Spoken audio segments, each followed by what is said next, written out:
Take a look at the structure. This is more or less how your spine looks like. But when you sit for long hours, your spine begins to compress. We are going to take a look at a sequence which is going to help you decompress your spine and bring it back to the original length.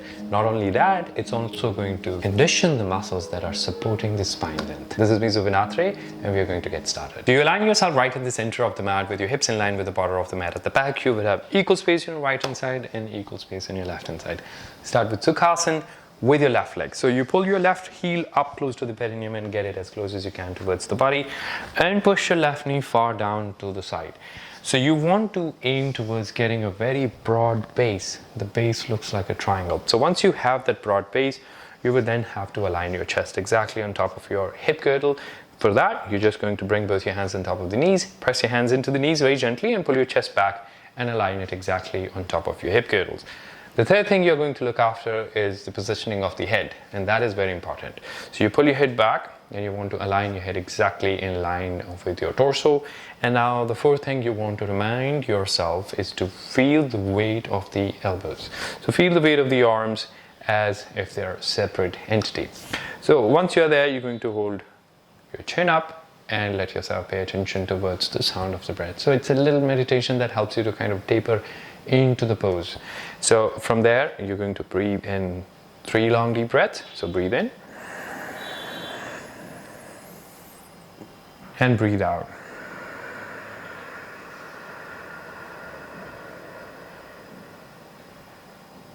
So every time you breathe out, you want to feel that kind of steam going out of your body, making your body feel a bit more relaxed and supple, feeling your body with a bit of more relaxed state of being.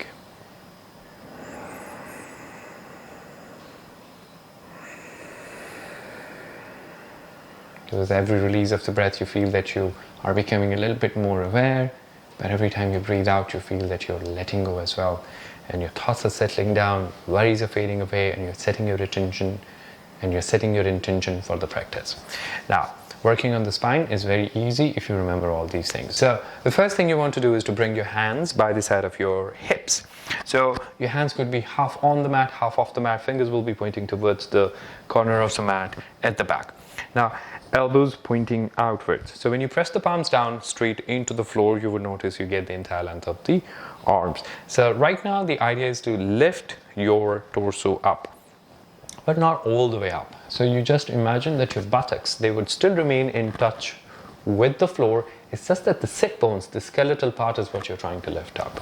So when you lift that up, you notice that you begin to feel the weight of your sacrum. And that's exactly what we're trying to do. We are going to feel the weight of the sacrum. So my buttocks are still in touch with the mat, but the skeletal part is lifted up. And you want to go a bit back and forth. And as you relax your core muscles, you will notice how the weight of the lower body, it helps you lengthen the spine.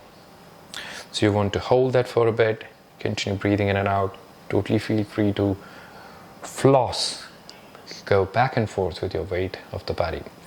And then relax your arms as well. We'll get into the same position once again, pressing the palms down into the floor and lifting up. Now begin to turn towards the right. So you're not only twisting, but you're also lengthening your spine by lifting the torso up off the floor. So the skeletal part is lifted up. And then you do the same thing on the other side. And you continue to breathe in and out. Go up and down. Up and down. And always remember, there is no intention of lifting up way too high. You're just doing the job by lifting only the skeletal part, the sacrum of the mat. Breathe out and relax. Now imagine when you lift a toddler up, you place the hands under their arms and you lift them up. Now imagine how they feel when they feel the weight of their own body itself. Now we as grown humans are too large to be picked up like this. So this is the exact treatment we want to give ourselves on how that feels to feel the weight of the entire length of the spine itself. So once again, now there are many ways you can do this. Again, palms could be down onto the floor, you could be making fists out of the hands. If you feel that your arms are not long enough, you can always place the blocks under or stack some books and then do the same thing. Lift up And the common mistake here is that sometimes when we do it for the first time, we don't know how to disengage the lower back muscles or the muscles around the core. And we end up doing this mistake, which is lifting up, because we are focusing on lifting up. Remember to loosen up and relax. See? Nice and easy. Shift, move your body weight from one side to the other. It can always be a part of your pre-workout routine. Go forward and relax. Now that you have gotten the entire length of the spine, you want to twist the spine a little bit. Now, how the twisting helps in decompressing the spine? Imagine you're wringing out a cloth. When you wring out a cloth, it kind of gives the original length of the cloth once it comes back from that coiling. This is exactly what we want our spine to experience as well. So for that, you're going to place your right hand onto the hip, on the floor at the back. You're going to make a fist out of your left hand. You tuck it with the right knee and you let yourself look over the right shoulder, look as back as you can. Continue to breathe in and out. Breathe in deeper and slower. Now, important thing is to make sure that the right arm stays really, really close to the body, because that's where the entire length of the spine comes in.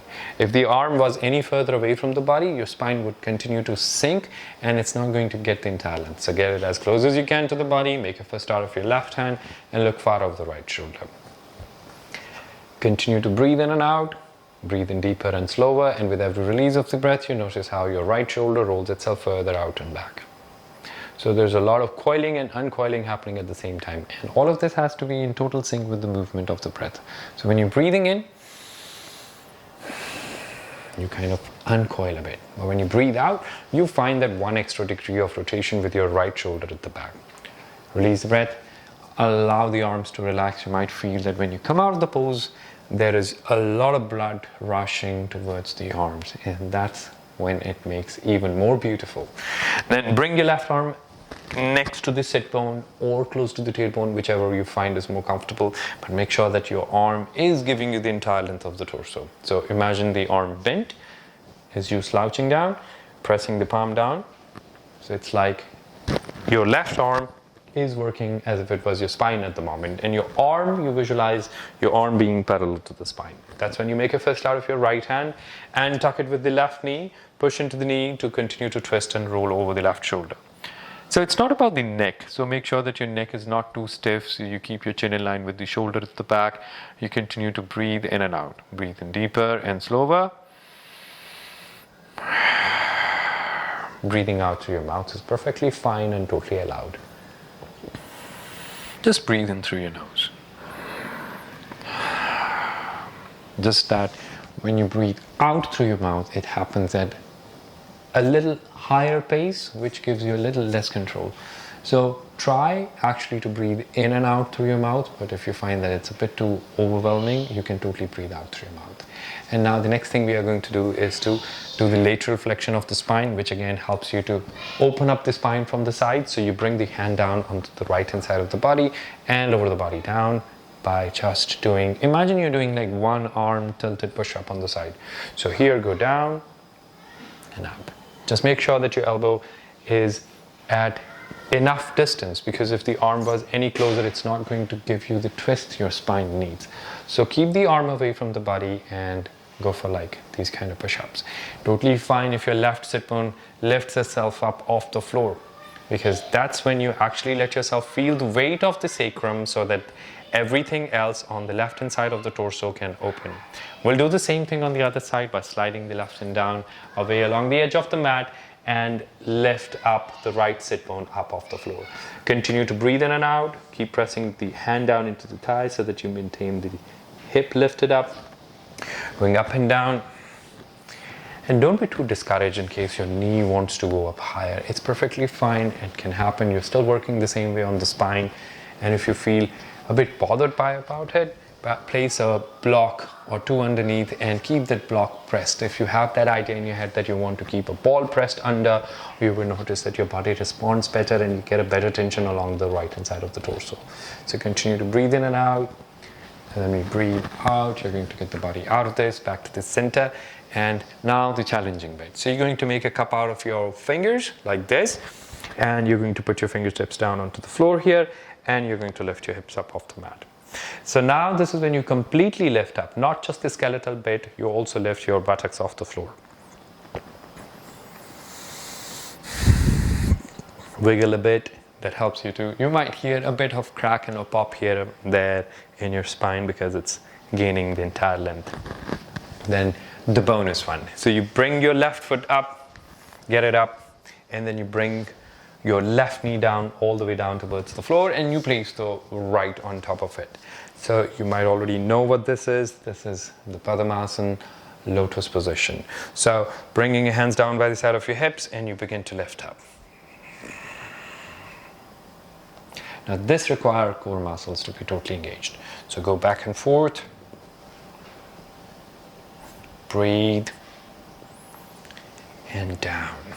And with this, you can conclude the entire sequence of decompressing your spine. Gently bring yourself out of this, back to the center where you started.